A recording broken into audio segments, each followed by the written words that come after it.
I'm going to tell you my personal philosophy on this. I'm like, I hate the words at your age. Because there is no health standard for my age as opposed to a 30-year-old, as opposed to a 70-year-old. Healthy is healthy. Ever wonder why your doctor seems so fixated on those numbers they get from squeezing your arm? Today, we're discussing the world of blood pressure, what it is, how it's measured, and we'll explore an innovative blood pressure management technology that's been given the seal of approval from biohacking legends like Dave Asprey. Did you know your blood pressure can be influenced by something as simple as how you breathe, or that specific types of exercise might have an unexpected impact on your cardiovascular health? We're about to unpack these and other intriguing approaches to managing what's frequently called the silent killer. Joining us is Mark Young, CEO of Zona Health, a company that's bringing cutting-edge blood pressure management technology from military research to the consumer market.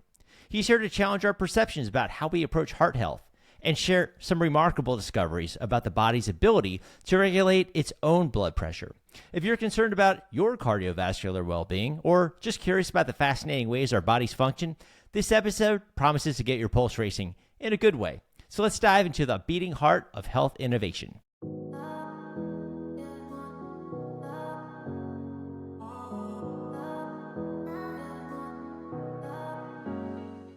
Good afternoon, Mark. Thank you so much for taking the time to join me today. Well, I appreciate the invite, Joe. Yeah, man, I'm really excited to get into this. You know, we've all been to the doctor. We've all had they squeeze your arm with that device and blood pressure and sort of a basic level. I think people hear 120/80. They think, okay, all right, that's what I need to be. But they don't really understand why. What's this? What's the 120? What's the 180? Do you mind just like on a basic level, like breaking down the science behind like blood pressure?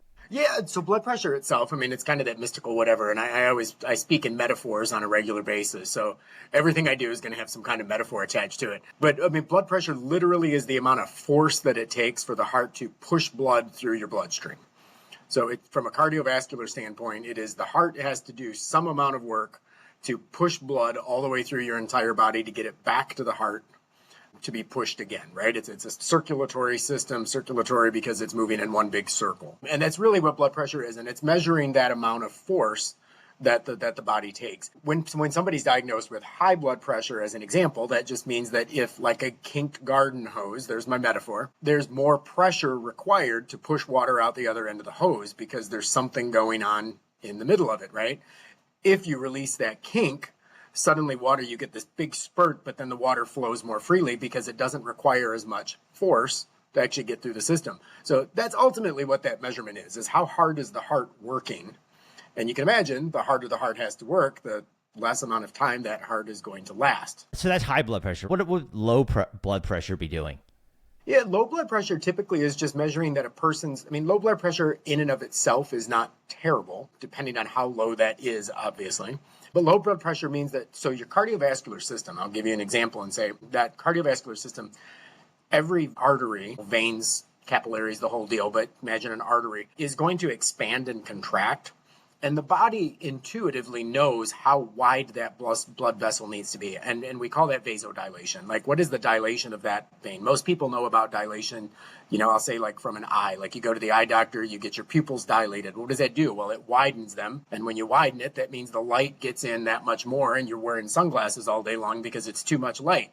Your body knows how to keep your pupil dilated to the level that the light has some kind of standard without blinding you, but also without making you that you can't see anything because there's not enough light. The cardiovascular system works that way, and that is the body naturally knows how to expand and contract the blood vessels, either wider or narrower, to keep the heart at a really good level of performance. So imagine the case if we're talking about low blood pressure versus not high blood pressure, let's say, like somewhere in the middle there. Imagine like if you're driving your car and you're driving your car at 40 miles an hour in first gear. That would be the equivalent of high blood pressure, right? The engine is just spinning because it needs to be in a different mode, but it's not there. Now imagine low blood pressure would be like driving your car at 20 miles an hour in fourth gear, where you're just not getting the hum there. So there's an optimal range, and that's why for those of us who are old enough to have driven a stick shift at some point in our lives, when you feel the engine go to a certain number of RPMs, you upshift. And as you're slowing down, you know how to downshift that exact same sound. And the heart functions much the same way, right? Like it's like the engine of the body. Imagine that your brain is like the electrical system of the car, and the heart is the motor. That blood pressure is kind of like that clutch. It's the transmission that's being able to measure that, so you're not spinning too hard and not spinning not hard enough. Does that metaphor work for you? Oh, 100%. Because I definitely learned how to drive stick shift when I was going to try to get a valet parking job, a long time ago. I've been there. I've been there. Most people think of like the high blood pressure is like, okay, this is bad, and when it's chronic, the impact on our overall health and longevity. Like, how does the concept, like that kink in the hose metaphor, how does that, what impact us over time? They call it like a silent killer, I've read. Two things there. The one is that how does it happen over time is a function of, and maybe that ties into the silent killer thing as well, but people with high blood pressure typically don't know they have high blood pressure.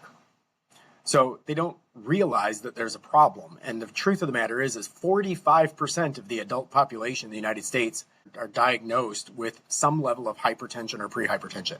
So 45% of people have been diagnosed. Who knows how many haven't been diagnosed, right? Because there's other people who just haven't been. When most people get a diagnosis of hypertension, or they go to the doctor and the doc's like, your blood pressure's high, they didn't know it was. They didn't go to the doctor because it was high. They went to the doctor for some other reason. And while they were there, they got this diagnosis as well. So when it comes to a matter of being a silent killer, is that like that engine, right? Like if you always drove your car in one gear too low, your engine's just not going to last as long as it should, because you're not keeping it in an optimal state. And that's really what happens. So for people that are spinning that motor too much, your motor's working too hard, and you don't realize your motor's working too hard because you're I'll say, I mentioned the noise of the engine, right? That's for those of us who drive stick shifts. The noise of that engine is usually what cues us that it's time to shift gears. We're not watching the RPMs. If we watched the RPMs, we could shift like a textbook, kind of like if we monitored our blood pressure every day, we would know when it was high. Most people feel the engine, right? They know when you hit that level and you shift almost intuitively. If you didn't have, I'll say, if you didn't have the ability to feel that intuition that it was time to shift, you would run the car at a gear that was too low for the speed you were going. Much the same way, as we age, our blood vessels, the endothelium specifically in the cardiovascular system, is like that intuition. It's the thermostat that's functioning in the body that tells the body how to regulate the pressure based on that expansion and contraction in the arteries. So when the endothelium is not functioning the way that it should, the thermostat doesn't work. And if the thermostat's not working, then the furnace doesn't know when to turn on. So it really, well, we talk about, functional medicine or biohacking in its own way, right? Like we're talking about hacking health. What we're really doing in that is I say, like when you were young, when you were 10, when you were 18, when you were a kid, your body didn't need to be told what to do. It intuitively knew how to do those things. And as we age, we start accepting that these are normal signs of aging. And the reality is we need to just, the body lost the stimulus it once had.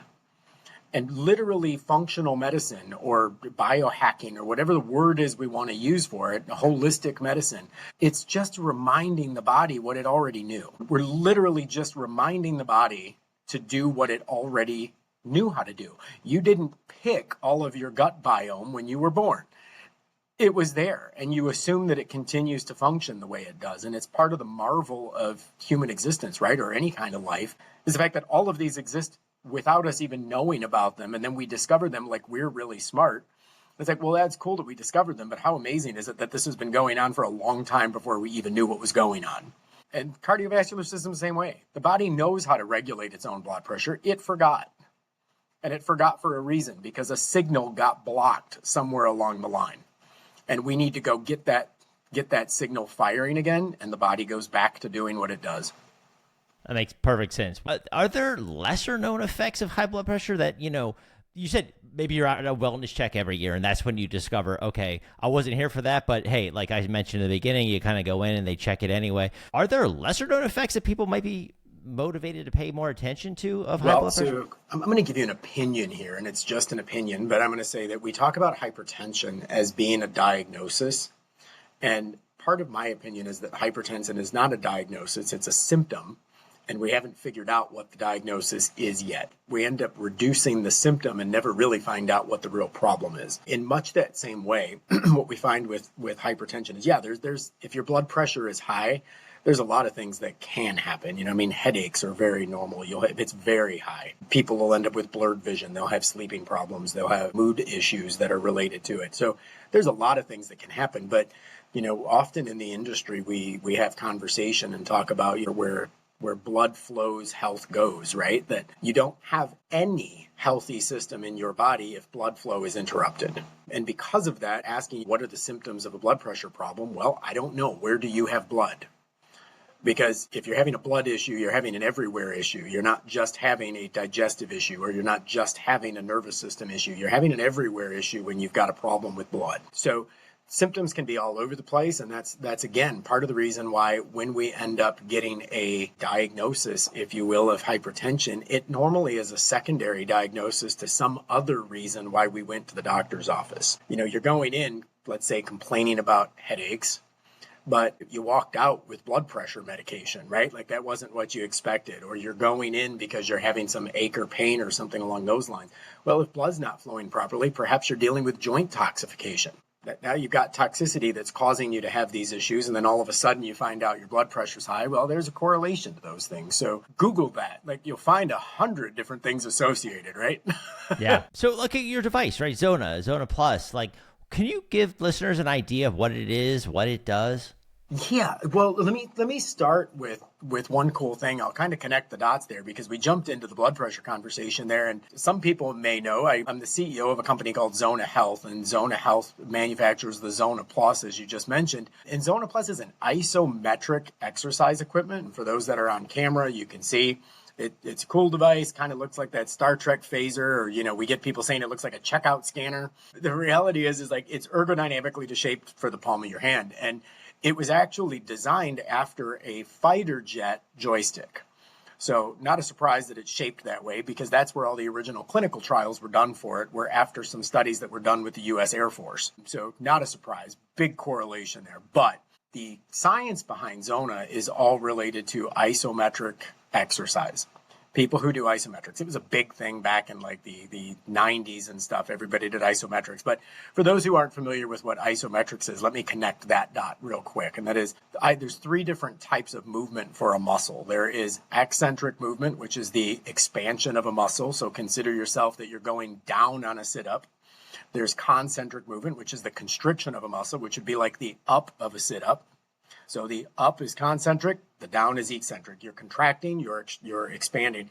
And then isometric is literally the equal measurement. So we're not the eccentric or the concentric of a sit-up, we're a plank. It is exactly that movement. You're just holding your muscle in a static resistance for a period of time, which we have all algorithmically calculated, but you're going to hold that muscle group for a static measurement for a very measured amount of time and not move at all. Now, for those of you who are familiar with doing a plank, I'll give you an example and say, you do that plank, and about 15, 30 seconds in, you're pretty cocky. You're like, why do people complain about this? Like, I don't know why this is such a big deal, right? And then about 60 seconds in, you're like, certainly this has been 2 minutes already, right? And then about 90 seconds in, you're like, when does this end? My God, make it end, right? 2 minutes in and you just collapse on the ground. So it's not an easy thing to do. And it's very normal during that plank. I watch it at my gym all the time. I do HIIT training. So like isometrics is always a part of that. You'll watch people do these planks, and I laugh because their planks look more like pikes. Because like they're doing their plank, but then all of a sudden their butt goes way up in the air, and then they go back down, and then their butt goes way back in the air, and then they're wiggling to the left and wiggling to the right. And I kind of laugh because I'm like, I get that your shoulders are getting a workout, but your abs aren't, because you're killing the benefit of isometrics because you're not holding that muscle group the way you should. Like if you're not holding it at an exact contraction, it's a problem. What Zona does is Zona actually is a biofeedback device. So you're getting the exercise, you're gripping the device in your hand, and it walks you through this series of isometric timings that holds you at a static resistance. And if you wiggle, if you move, if you squeeze too much, if you don't squeeze enough, it starts yelling at you, right? It's giving you visual cues, it's giving you auditory clues, and it's telling you, nope, squeeze a little bit more. Nope, you're squeezing too hard. Nope, okay, there we go. Squeeze, nope, little too much, right? And it's giving you the biofeedback to hold you in that exact position. And again, metaphorically, imagine you were in a plank position, and every time you started to put that butt in the air, the trainer put their foot on your back. Kind of what Zona is doing. It's forcing you to stay in that exact zone, which begs the question, what's the benefit of isometrics then? So the reality is like, now I want to connect the dots for you. Isometrics is very closely correlated to high blood pressure.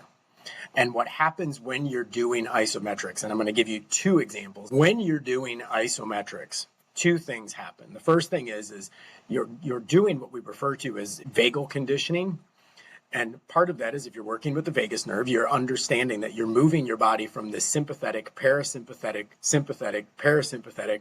You're toying with your nervous system. Normally, we spend our day in this parasympathetic state, right? Like nothing's going on. We're strolling through the wilderness. Everything's good. The sun is shining. And then all of a sudden, a lion appears in the distance and we start running like a bat out of hell, right? It's that sympathetic nervous response. It's that fight or flight as most people know it. And then everything goes on high alert, right? Your digestive system starts to shut down to conserve energy. Your sex drive shuts down to conserve energy. Everything goes towards survival. All these other systems shut down because they're all focused on this one cause, and the one cause is stay alive. What you're doing when you put your body into this isometric position, that when you get to that 2-minute, my God, when is this going to stop phase, your body's in survival mode. Your brain doesn't know what's going on yet, because it's very unnatural for somebody to maintain an uncomfortable position. Like even throughout the course of this conversation, we've both fidgeted in our chairs a little bit. Well, why are we fidgeting? Because something was minor uncomfortable, like literally just an irritation uncomfortable, and we kind of move around a little bit. We naturally move towards comfort. When we're doing isometrics, triggering that sympathetic nervous system actually releases the flow of nitric oxide through the body. And the release of nitric oxide, of course, is a vasodilator. That vasodilator actually opens the cardiovascular system and lets blood flow naturally. In fact, you can take nitric oxide supplements. If you're familiar, there's a lot of companies out there that even, sell beet juice and spinach and all these other types of things that are very good to increase nitric oxide production in the body. Again, you've got to really know what you're getting, but supplements like L-arginine or L-citrulline, they're very good at doing that vasodilation. The problem is they're temporary. You take that and you've probably got, for most supplements, it's probably like 6 hours worth of vasodilation before everything goes back to normal, and then you do it again. So you kind of live on that nonstop thing again, which is great because your body expands and contracts and expands and contracts, and over time that does have a benefit. Now, the secondary benefit to isometrics, though, which I find absolutely profound, and I'll tell your listeners, like, buckle your seatbelt up here because I'm going to walk you through this weird physiological journey. So when you trigger this sympathetic nervous system, part of that is that your body is contracting at an equal measurement, that isometric, that plank, that wall sit, whatever metaphor makes it make sense to you because you don't have a Zona in your hand. You're holding this static grip for a period of time. What's going on there is your muscle at this percentage of maximum voluntary contraction is going to want to cramp. Much like if you're doing a wall sit, right? Your quads are just starting to light up on you. And you're like, okay, this sucks. Like, this needs to come to an end sometime soon. What's ending up happening in that situation, though, is that muscle wants to contract. Well, anybody who's a runner or anybody who does any kind of distance, anything, knows that your spasms and cramps are very normal in those types of situations. And what do we do to stop that from happening? We take sodium, we take electrolytes, right? Like, that's what we're doing, and that's stopping the spasming. Well, at a cellular level, sodium already exists.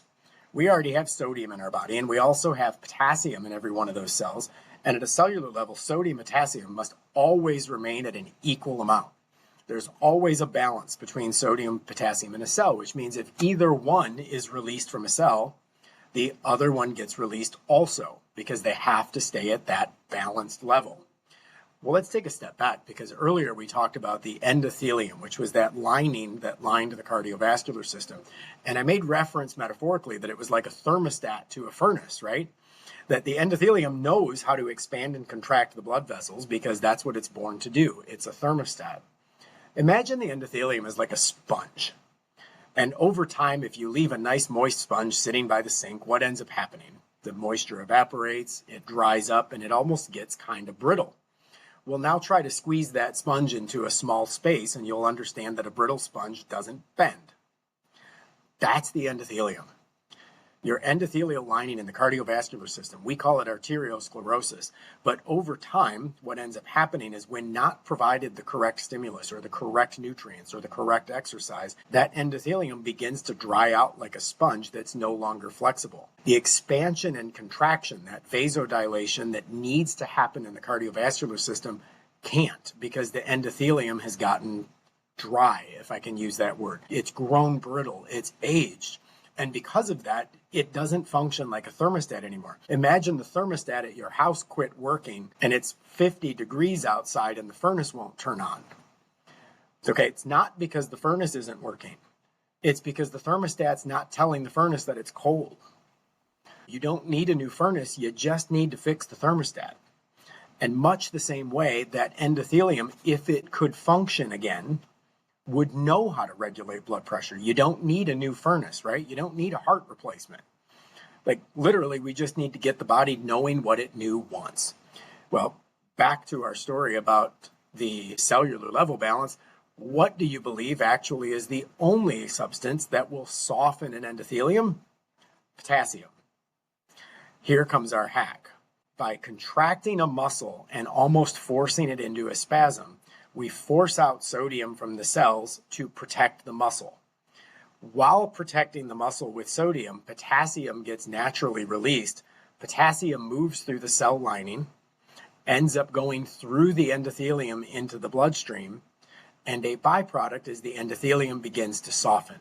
That sponge starts getting moisture back. After doing that for usually 4 to 6 weeks, we end up finding, some people a little bit longer, once that endothelium starts to function again, it all of a sudden is like, oh my gosh, the blood pressure's high. How long has this been going on? We didn't even know this was happening. And what starts to happen is that natural expansion and contraction of the blood vessel actually leads to a reduction in blood pressure over time because we're reversing time on the cardiovascular system. We're literally taking it back to how it used to function, which is the way it was always intended. Our hack is this, I always call it this combo shot to the corner pocket.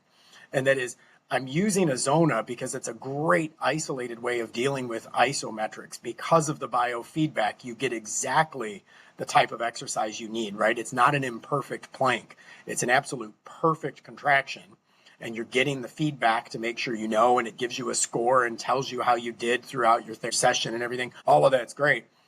But because of that, we're ended up hacking into the muscular system. The muscular system is triggering a cellular response that ends up impacting the cardiovascular system. So literally a hack to the muscular system is causing an output on the cardiovascular system. To me, that's such a beautiful picture of how the body works in harmony. I could go on about it all day because I just find it to be so clever, right? It's fascinating. And for people who obviously can't see what you're doing, like, can you like walk through how someone would actually use the device? Yeah, obviously you showed on camera, but how the actual session would work. Yeah, so what we end up doing, the device itself, and again, if anybody's watching the video online, they can see it. If they're just listening to it, like imagine it's a scanner that fits in the palm of your hand kind of thing. And the device has a screen on it that gives you feedback while you're using it. When you start using the device, the whole session is less than 12 minutes, right? Like most people do it when they're reading their social media in the morning, or they're drinking a cup of coffee or whatever, or watching TV at night. It's perfect for people that are more sedentary and are not gym goers, like mom, dad, grandma, grandpa, whomever. Like it's perfect for someone like that. But the device itself, it actually measures how tightly your grip strength is. So you squeeze to this maximum voluntary contraction, we call it. In the initial round of the use, it calibrates to your exact grip strength. So if you and your wife were both using it, I wouldn't expect you have the same grip strength, right? I would assume you're stronger than your wife, perhaps not. I don't know her. But assuming that you squeeze it to whatever pressure your right hand is capable of squeezing, and then you move over to your left hand, and then you do the same calibration. What it does is you move it back to your right hand, and then your first 2-minute session begins. You move it back to your right hand, and internally, the chip that's in there calibrates it, measures how tightly you squeezed it, and then makes a decision as to what grip strength you should be gripping the device for maximum output. Because we've done the testing at all different times. We've done the testing at all different measurements. We've done it at multiple different percentages of maximum voluntary contraction. And we've programmed into the device so it knows what the best output for you, which means you're going to get the best session based on the algorithm that we have programmed into the device. You're going to squeeze that. It's going to tell you when you're squeezing it too much and not enough. And it's only a percentage of your maximum. Some people just want to crush it for a full 2 minutes. And I'm like, you're going to hurt if you do that. So it's only going to have you at a fraction of that maximum voluntary contraction, but it's going to give you that feedback. When that gets to be uncomfortable, not painful, but when it starts to get a little uncomfortable, your body's flipping into that sympathetic nervous system. You're going to get that nitric oxide rush. Your body's going to start to respond to it.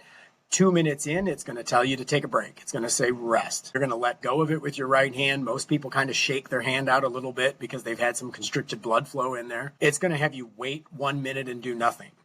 Why is it doing that? Because some people are like, well, let's just move on to the left. And I'm like, well, that's great. But if we move on to the left, we've never allowed your body to go back to parasympathetic state. We've got to get the nervous system back to parasympathetic state.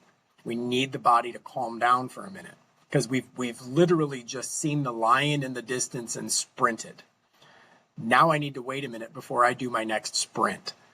Okay, it's too much for the body to do that. So minute, calm down. Move on to the next 2 minutes. You're going to do that with your left hand. Again, we're going to take that 1 minute break. We've popped our body back to sympathetic. Now we're going back to parasympathetic for that 1 minute break. I'm going to repeat it on the right. I'm going to repeat it on the left. Over the course of that roughly 11 and a half minutes, what's going to happen is you're going to take your body, and we talk about vagal tone, which is that nervous system response, the vagus nerve being that nerve that runs all over the entire body and connects everything. We're systemically teaching the body how to go into high output and how to relax, and then how to go to high output and how to relax. And it actually helps trigger the body back and forth. We did studies at one part with an organization called Heart Math. Are you familiar with them? No. They do all that same type of testing to try to teach people how to move from sympathetic to parasympathetic, because that's the key to relieving things like anxiety, depression, all sorts of stuff like that, which is a lot of what they're focused on. But during that session, you're at 11 and a half minutes in. 11 and a half minutes, no big deal. Easy enough to find time in your schedule to do 11 and a half minutes, but you've given your body a cardiovascular workout. You've toned your nervous system. You've increased nitric oxide production. You've pushed potassium through your endothelium, which is helping reshape your cardiovascular system. And truthfully, you did a workout, because the caloric equivalent to using the Zona is like running up a flight of stairs 3 times. You just ran up and down a flight of stairs 3 times. So you even got a caloric equivalent of a workout in all of that as well. And you're not even breaking a sweat. You don't need to put on your gym clothes. You don't even need to get off the couch, let's be honest. So you mentioned like mom, dad, grandma, grandpa, but you yourself, right? You said you're into HIIT workouts, right? And these high intensity. Is it something that you use, or is there like a specific? Okay. So I do. So even I use the device athletes. as well. I'm going to tell you a funny story, Joe, because recently I made some changes to my life insurance policy, and a nurse came to my office to do all my health measurements and stuff. Because if you're changing your life insurance, they want to make sure you don't know something they don't know. Mm-hmm. So, of course, they want to make sure that you're not like checking out soon, and that's why you're making changes. So she comes to the office and she goes through her whole questionnaire and whatever, and she takes my blood pressure, and she says, your blood pressure is 110/72. She says with a very surprised face, and I went, yep. And she immediately, she grabbed her pen, she put it to her form, and she went, well, what medications are you on? And I went, none. And she's like, well, no, your blood pressure is 110/72. And I just went, I know. And she's like, well, sure. But I mean, you're on like a blood pressure medication, right? And I went, no. And she looked at me as if she was giving me news. And she went, well, you're almost 50 years old. And I went, yes, I've been here for all of them.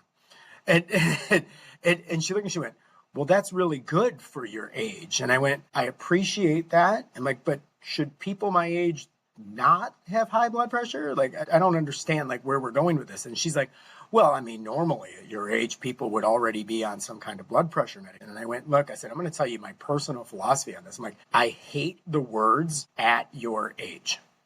because there is no health standard for my age as opposed to a 30-year-old, as opposed to a 70-year-old. Healthy is healthy. And there is no healthy at one age versus healthy at another, because that's almost like if a car is 30 years old, well, having rust all over it is pretty normal. No, you still call that an unhealthy car, right? That's oxidative stress. That same oxidative stress is the same stress that's crushing our bodies, right? Like longevity is the opposite of oxidative stress. And I'm like, okay, but if I'm aging, it's because I'm letting more oxidative stress into my life than I'm removing. That's all aging is. It's just an equation. More oxidative stress in or less oxidative stress in. I get to pick what I'm doing with that. And I'm like, but if I'm providing the stimulus to my body, whether through supplementation, whether through good diet, whether through exercise, whether through these biohack type things we're talking about, like, why would my standard of healthy be different? Kind of like you see people that are like, oh, well, I watch, this is going to sound terrible, but it's like I watch people at very unhealthy weights, but for their age, maybe that's normal. I'm like, no, it's not normal. Like, your ideal weight is your ideal weight. I understand that perhaps keeping at that weight is going to be a harder struggle as you age, but that's because you're dealing with metabolic syndrome. Deal with the metabolic syndrome and you're not going to have that problem. Right. You're allowing the body to decay without figuring out what the problem is, because it's uncovering that problem that ultimately leads to the right outcome. We've got to get past that. Yeah. And how does this device, would people take medication and still use your device, or is it one or the other, or is it case by case? That's a great question. So the question that I want to temper out there is, I would never tell somebody to stop taking medication because, one, I don't want to get into a fight with the pharmaceutical industry or the FDA. But I want to remind your audience that this is an exercise device. So if I started walking on a treadmill for an hour a day, nobody would say stop taking your blood pressure medication. Right? Now, if I started walking on a treadmill for an hour a day, would I probably want to pay attention to how much medication I'm taking? The answer is yes. Because if I do any lifestyle change, I need to start monitoring my inputs differently, because my system's going to function differently than it did before. What we do find is that people who have adopted this type of exercise do often find that they are now taking too much medication for their current blood pressure, because their current blood pressure is no longer normal, because medication is based on whatever your blood pressure was when it was prescribed. And then if you go in and your blood pressure is less than it was, you don't take as much medication. So we don't tell people to stop taking their medicine, but what I do say is, when you're starting an exercise program like this that's very, very directly tied to a cardiovascular change, my recommendation is you monitor that blood pressure more regularly, that you do let your physician know that you're doing some exercise that could affect that, just so that they can stay in tune. My caution is that physicians only teach what they know, and we can only know what we've been taught. So the issue is that physicians spend a lot of time learning about pharmaceuticals. They don't spend a lot of time learning about holistic approaches. So the reality is that tends to be a go-to. That is the standard of care in the medical industry, is if you have a heightened blood pressure, we have to give you a recommendation of a prescription before you leave, or else I could be liable if something happens to you. So it's very liability based, right? Like, don't sue me for malpractice kind of stuff. Would I tell people to stop taking their medication? Nope. I'm not a doctor. I would never tell people to stop taking their medication. What I will tell them is they need to be monitoring those types of inputs more closely, because they may find themselves overprescribed. Like, for people who are, okay, I'm going to try this, is there some sort of an average of like when you start to see improvements? Again, not a one size fits all with anything, but how quickly can people expect to see results? What we do find is, in clinical trials, people started noticing their desired results in about 4 to 6 weeks. Usually 8 weeks at the top. The issue with most people is just using it, right? Patient compliance is always the problem. Like, you get it, you use it for a few days, then you ignore it for a week, then you go back to it, then you ignore it for a week, then you do it again, and you're like, oh, this isn't working. It's like, no, you're not working.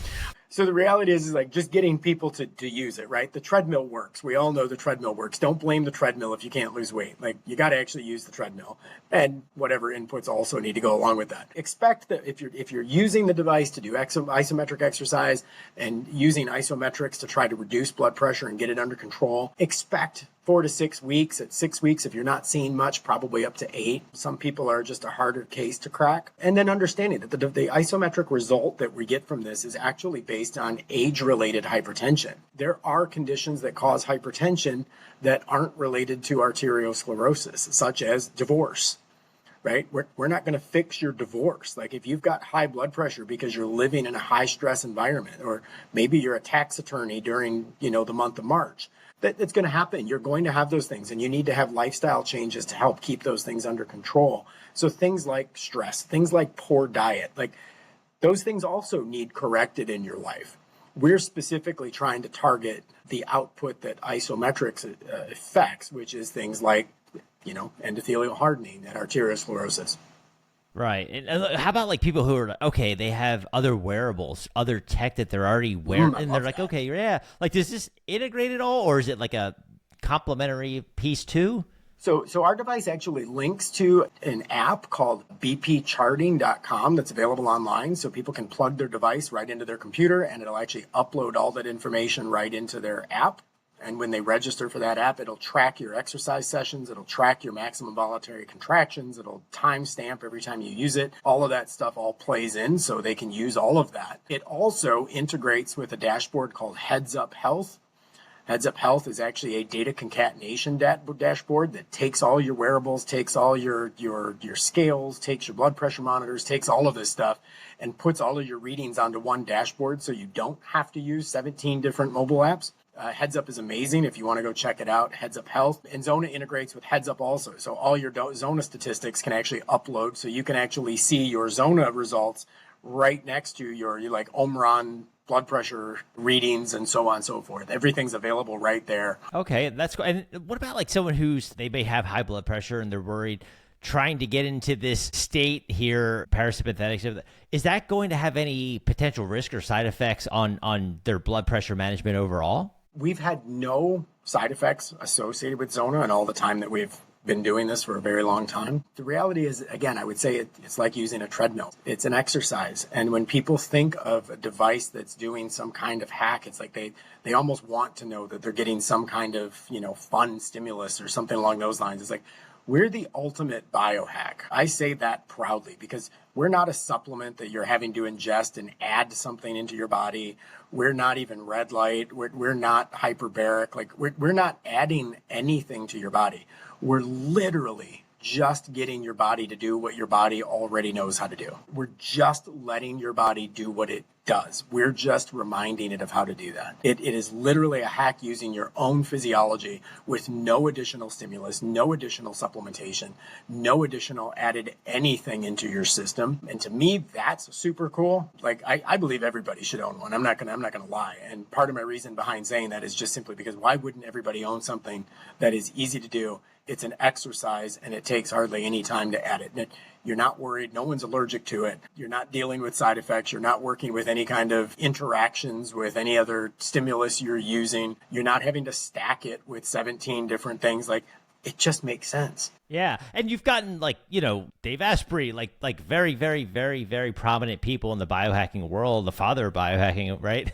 Loves your device, gives it a 5-star review. Dave was actually an early investor in the company. Right. There you go, right? So how do you see over time as this sort of blood pressure biohacking evolves, what role do you think Zona will play? What's the future of the company? So we're actually in the process right now. We've been working closely with the FDA for the last couple of years, and we're actually in clinical trials right now because as much as we have dozens and dozens of studies that actually demonstrate the effectiveness of isometrics on the cardiovascular system, when it comes to getting an FDA approval, you have to prove to the FDA under their specific supervision that this is demonstrated to do what it is that studies have said that it does. So it's a very controlled environment. And so we've got to go through that entire thing. So we actually have been working on that for the last couple of years to get to this finish line. It should be coming soon when we get all of our results. Then the FDA looks at them and says if, they get to determine if we actually proved our point or not. The reality is I love what I'm seeing out of the clinical trials and everything we're doing. The FDA has been great to work with. And I think part of it is because they understand, they're not trying to stuff prescriptions down people's throats either. They want to actually help people get healthy. And if there's something that can do that without them taking more pills, why wouldn't we do that?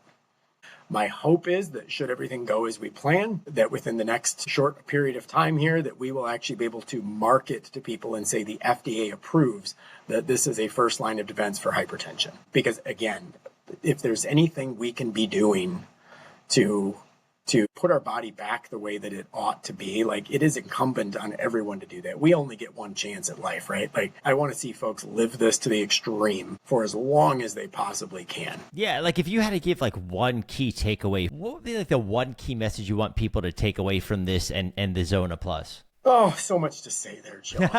I could give you more science, but I'm going to actually dip into my personal opinion here real quick. And I'm going to tell you, I'm a super relational person, and my hope for anybody is that they're living a fulfilled life. But I used a phrase the other day, and it's not my phrase, but I repeated it when talking to someone, and that is, healthy people have dozens of goals.